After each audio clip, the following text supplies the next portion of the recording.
அடுத்தடுத்த துரோகங்களுக்கு அவங்க வச்சிருக்கக்கூடிய பேர் தான் என்டிஏ கூட்டணி. பழனிசாமிக்கு உண்மையிலேயே தமிழ்நாட்டு மேல அக்கறை இருந்தா தர்மேந்திரா பிரதான் தொடங்கி அமித்ஷா மோடி வரைக்கும் மேடையில உட்கார வச்சு இது தமிழ்நாடு, இங்க பேரறிஞர் அண்ணா வகுத்து கொடுத்தா இருமொழி கொள்கை மட்டும்தான் இருக்கும் அப்படின்னு ஆணித்தரமா பேச முடியுமா அவரால்?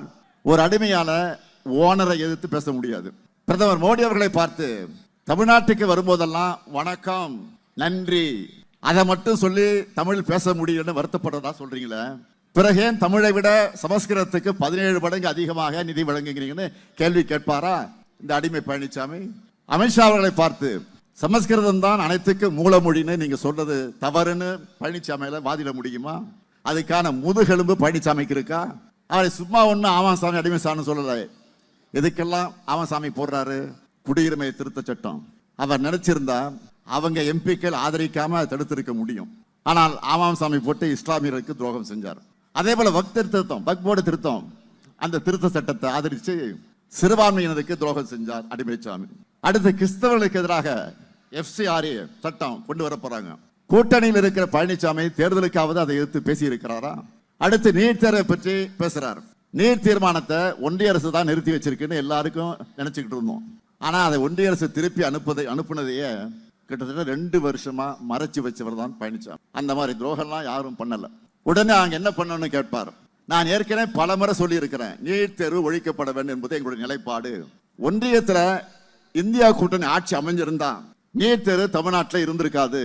அதுக்கான உறுதியை பிரதமர் வேட்பாளராக இருந்த அருமை சகோதரர் ராகுல் காந்தி அவர்களே பேசியிருக்கிறார், பல கூட்டங்களில் பேசியிருக்கிறார். ஆனா கூட்டணி கட்சியோட தயவோட ஆட்சி அமைக்கிற பிரதமர் மோடி அவர்களை பார்த்து தமிழ்நாட்டுக்கு நீட் விலக்கு தாங்கன்னு அடிமைசாமியால் கேட்க முடியுமா? நீட் தேர்விலிருந்து விலக்கு பெற சட்டபூர்வமாக நாங்கள் போராடிக்கிட்டு தான் இருக்கிறோம். கொள்கையை வெற்று பிழைக்கிற அடிமைசாமி கூட்டத்திற்கு சுயமரியாதை உணர்வு இருக்காது, மாநில உரிமைகளும் புரியாது. இப்போ கூட நாடு முழுக்க மக்கள் என்ன சொல்றாங்க? மோடிஜி வேர் இஸ் எல்பிஜி கேட்டுக்கிட்டு இருக்காங்க. மோடிஜி வேர் இஸ் எல்பிஜி அப்படி கேட்டுக்கிட்டு இருக்காங்க. பல ஓட்டர்களை இழுத்து மூடிட்டாங்க, பல ஓட்டர்களை மெனுவை குறைச்சிட்டாங்க, பல ஓட்டர்களை விலையை ஏற்றிட்டாங்க. இதனால உணவுக்காக ஓட்டர்கள் நம்பி இருக்கக்கூடிய பெரிதும் பாதிக்கப்பட்டிருக்கிறாங்க. இதையெல்லாம் முழுவீச்சில் சரி செய்ய முயற்சிக்காம சிலிண்டர் விலைய 200 ரூபாய் உயர்த்திருக்கிறாங்க. அதுவும் சரியா வழங்கப்படுறதில்லை.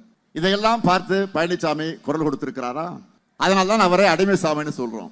பழனிசாமி அவர்களை துரோகத்துல டாக்டரேட் பட்டம் வாங்குற அளவுக்கு எல்லாருக்கும் இவ்வளவு துரோகம் செஞ்சுட்டு வாய் கூசாம பொய்ய பேசிட்டு இருக்கீங்களே.